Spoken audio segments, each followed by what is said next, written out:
أهل بيته الطيبين الطاهرين المعصومين أما بعد فقد قال الله تبارك وتعالى في كتابه المبين وهو أصدق الصادقين. أعوذ بالله من الشيطان الرجيم. بسم الله الرحمن الرحيم. إن الدين عند الله الإسلام. وقال في مقام آخر فمن يبتغ غير الإسلام دينا فلن يقبل منه وهو في الآخرة من الخاسرين. صلوات پڑھے محمد والے محمد اللہم صلی علی محمد والے وسلم. خالق کون و مکان اور مالک دو جہان کے فرمان واجب الاحترام کا ترجمہ اور حاصل مطلب یہ ہے کہ جو رب العالمین بھی ہے، کائنات کا خالق مالک بھی ہے اور بادشاہ حقیقی بھی ہے، وہ دین بنانے والا بھی ہے. وہ اعلان فرما رہا ہے کہ میری نظر قدرت میں جو میرا بنایا ہوا دین ہے، جو میری بارگاہ میں قابل قبول دین ہے، جو دین و دنیا کی کامیابیوں کا ضامن و کفیل دین ہے، اس کا نام صرف اسلام ہے. لہذا جو شخص، جو قوم و قبیلہ اللہ کے پسندیدہ دین کو، باعث مقبولیت دین کو چھوڑ کر کوئی بھی اور دین اختیار کرے گا، قیامت والے دن اس کا دین قبول نہیں کیا جائے گا اور اس کو نقصان اٹھانا پڑے گا، اپنے پیے کا پہچانا پڑے گا. صلوات پڑھے محمد والے محمد اللہم صلی علی محمد وآل محمد وعجل فرج. پہلی تقریر میں عرض کیا تھا کہ دین اسلام جو اللہ کا بہت بڑا انعام ہے، بہت بڑا احسان ہے، اس کی بے شمار نعمتوں میں سے بہت بڑی نعمت عظمیٰ ہے. ایمان ہے، اسلام ہے تو سب کچھ ہے. اولاد کے بغیر گزارا ہو سکتا ہے، جائیداد کے بغیر بھی وقت گزر سکتا ہے. مکان نہ ہو، لباس نہ ہو، روٹی نہ ہو، کپڑا نہ ہو، کوئی دوست نہ ہو، سب کے بغیر گزارا ہو سکتا ہے. پر اگر اسلام نہیں ہے، ایمان نہیں ہے تو پھر معاف رکھنا کافر، کتے اور خنزیر میں کوئی فرق نہیں ہے. انسان کا شرف ہے تو اسلام کے ساتھ، انسان کا کوئی مقام ہے، اس کی شان ہے تو ایمان کے ساتھ. لہذا یہ سب سے بڑا اللہ کا احسان ہے کہ اس نے کائنات کو چھوڑ کر ہمیں مسلمان بننے کی توفیق عطا فرمائی. اور پھر اسلام جانتے ہیں، اسلام کی منزل پست ہے، ایمان کی منزل بلند ہے. خالق کائنات نے ہمیں کل ایمان کے دامن تھامنے کی توفیق عطا فرمائی. اور سب سے بڑا اعزاز ہمارا یہ ہے کہ جب ہم کہتے ہیں یا علی ہم تو تیرے ہیں، اب کوشش یہ صرف کرنی چاہیے کہ والی نجف بھی فرمائیں کہ میں مانتا ہوں کہ تم میرے. اور اس کے لیے پہلے دن سے میں عرض کر رہا ہوں کہ حقیقی مسلمان بننے کی، حقیقی اہل ایمان بننے کی ضرورت ہے. اور عرض کیا تھا کہ اسلام کیا ہے، ایمان کیا ہے. چند عقائد ہیں جن کا تذکرہ بحمد اللہ کیا جا چکا. توحید، عدالت، نبوت، رسالت، ولایت، امامت، عقیدہ قیامت بیان ہو چکے. کل سے دوسرے اجزاء کا سلسلہ شروع ہے کہ تیسرا جز ہے اعمال و عبادات، واجبات کا ادا کرنا، محرمات سے دامن کا بچانا. آج اس کا تتمہ عرض کر کے تیسرے جز کا تذکرہ کیا جائے گا کہ انسانی تعلقات کیا ہیں، معاملات کیا ہیں، ان کی اہمیت کیا ہے. اور چوتھا جز ہے اخلاقیات، اور پانچواں اور آخری جز ہے معاشیات و سیاسیات. انشاءاللہ کل جہاں اس کا مجالس کا اختتام ہوگا تو اجزاء تحریک بھی اسلام بھی بیان ہو جائیں گے، تاکہ کوئی مسلمان بن کے، اہل ایمان بن کے، آل محمد کا غلام بن کے جینا مرنا چاہے تو اس کے لیے راستہ صاف نظر آئے، اور اگر کوئی انکار کرنا چاہے اور کوئی جینا اسلام کے مطابق، اسلامی قوانین، اسلامی آئین کے مطابق نہ جینا چاہے تو اس پر کم از کم حجت تو تمام ہو جائے۔ صلوات پڑھے محمد و آل محمد پر، اللہم صلی علی محمد و آل محمد۔ کل کی مجلس میں تفصیل سے عرض کیا، مومن بننا پڑتا ہے کیونکہ علی ہے امیر المومنین، اور مولا علی کا غلام بن کے جینا مرنا چاہیں تو پھر تقوی والا لباس زیب بدن کرنا پڑتا ہے، کیونکہ مولا علی ہیں امام المتقین۔ اور کل جو کچھ عرض کیا اس کا خلاصہ یہ ایک جملہ تھا کہ واجب کے ادا کرنے، حرام سے دامن بچانے کا نام ہے تقوی۔ اب کوئی بہانہ ساز لوگ یہ پوچھتے ہیں، سوال کرتے ہیں کہ واجبات کیا ہیں کہ محرمات کیا ہیں۔ کوئی آپ سے پوچھے، مجھے بتائے کہ اس دور میں، روشنی کے دور میں، 21ویں صدی عیسوی میں، 15ویں صدی ہجری میں، آج کے دور میں، اس علمی دور میں، اس کالجوں کے دور میں، مدارس دینیہ کے دور میں کوئی ایسا بندہ مل سکتا ہے کہ جس کو پتہ نہ ہو کہ واجب کیسے کہتے ہیں اور حرام کسے کہتے ہیں؟ جانتے سب ہیں، مرد بھی جانتے ہیں، عورتیں بھی، بچے بھی جانتے ہیں اور بزرگ بھی، لیکن بات وہی ہے جو مرزا غالب نے کہی تھی، ہم کہنے کی جرات نہیں کر سکتے۔ غالب کہتے ہیں کہ جانتا ہوں ثواب طاعت و زہد، پر طبیعت ادھر نہیں آتی۔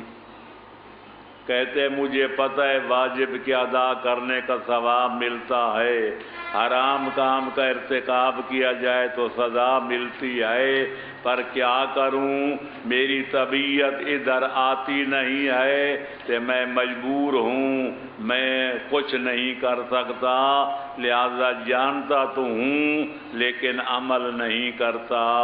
تو میں عرض کروں گا مرزا صاحب، اگر جنت کا شوق ہے، اگر جہنم کا خوف ہے تو لتر مار کے بھی طبیعت کو ادھر آمادہ کرنا پڑے گا۔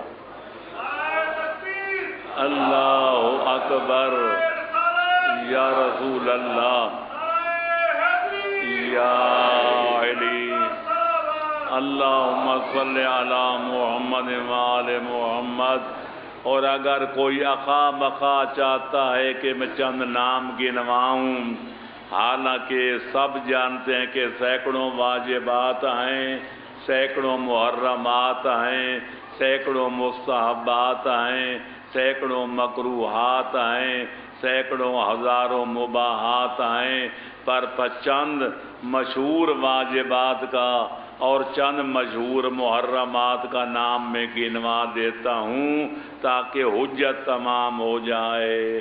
اس دور میں کون نہیں جانتا جس کی اسلامیات پر، اس کی ابتدائیات پر، اس کی ابجدیات پر نگاہ ہے، کون نہیں جانتا کہ نماز پنجگانہ ادا کرنا واجب ہے، میں رمضان کا روزہ رکھنا واجب ہے، زکوٰۃ ادا کرنا واجب ہے، خمس کے سادات ادا کرنا واجب ہے، اگر شرطیں پائی جائیں تو حج بیت اللہ ادا کرنا واجب ہے، نبی و امام بلائیں بشرطے کہ مولوی نہ بلائے، کیونکہ ناوک نے تیرے سید نہ چھوڑا زمانے میں،